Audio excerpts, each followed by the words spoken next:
Hello, my name is Mellyna Diniar and I'd like to present a topic about Kartini and me. So I remember when I was still in high school, when it came to Kartini's day, it often annoyed me so much because they urged women to wear jarik and kabaya.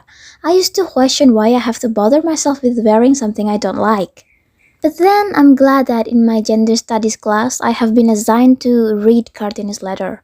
Why? I honestly thought that Kartini is a quiet and calm person, but then, after I read several letters of hers, she turns out to be energetic, powerful, enthusiastic, and talkative even when it comes to sharing her ideas and perspective. Like, what I solely knew about her before was that she was the initiator of the emancipation of women in Indonesia. Since I honestly just knew her by the photograph of her in the textbook or only by reading a rough biodata of her, but then I was quite surprised by the fact that she was even nicknamed Trinil by her father, R.M. Sosroningrat.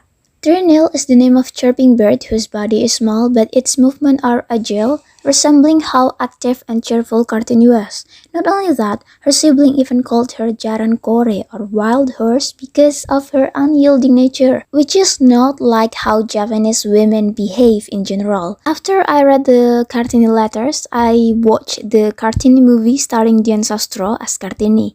This film is a masterpiece of a biopic film since it accurately portrayed Kartini just like how she is depicted in her letters. Kartini is represented as a powerfully intelligent woman who is fearless yet still respectful and compliant towards the culture of her own land, which is Javanese. Both in the letters and film, she is depicted as a young lady from a noble Javanese family whose progressive ideas on equality and the right of women to be educated led her to be named a national heroine for female emancipation and to her birth date on April 21 to be commemorated as Kartini Day. But the film is a film and it is not possible to include all the struggles and efforts Kartini endured in 2 hours long film. What I noticed the most related to the differences between her own representations and the film is that its glaring fact that Kartini was a teenage prodigy whose process of learning until she became fluent in Dutch couldn't be seen on screen.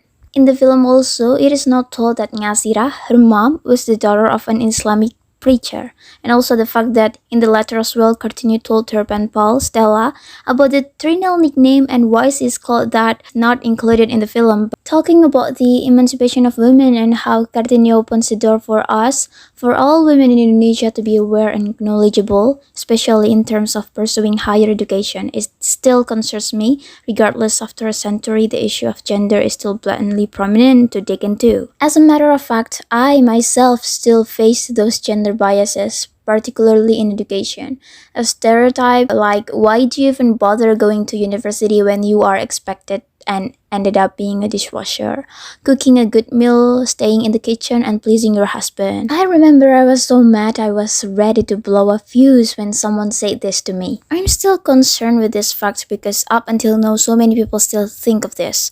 What was more striking was the study shows that these gender biases in education are found besides promoting gender inequality, it also creates learning inequality between males and females and sets limits on their future potential. Students who are socialized into a stereotypical gender role tend to behave in ways that limit their holistic development and often develop learning behavior and emotional problems, might as well have an inferiority complex because no matter how hard they try, they will not be able to defeat the system that does not take side with women.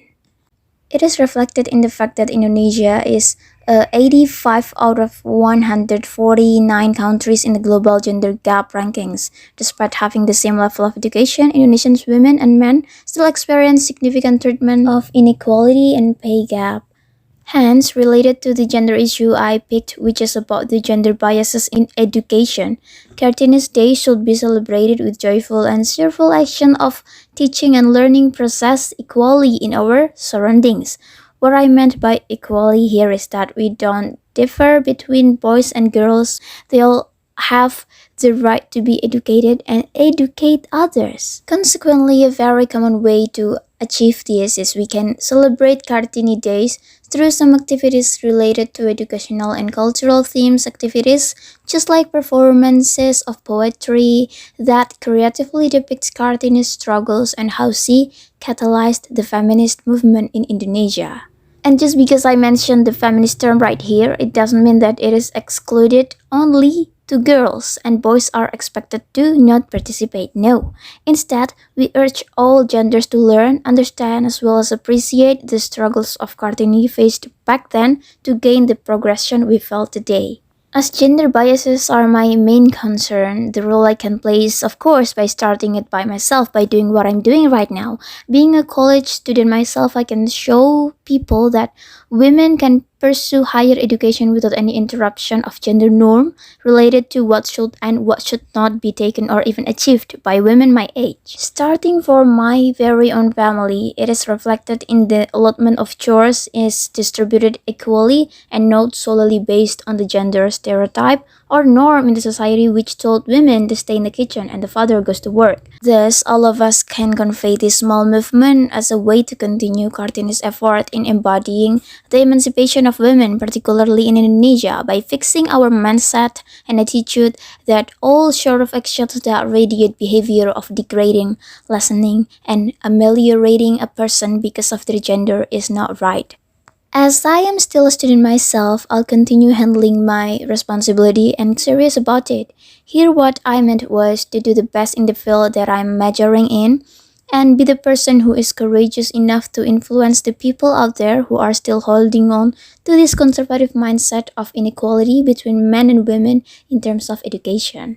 Not to fully abolish this stereotype because I'm aware that it takes a long journey for us to finally see all genders are equal, especially in terms of pursuing education. This being an educated woman and hoping for chances to achieve full gender equality in education and practice can be done by being a reliable and competent woman to live on my own will be my agenda.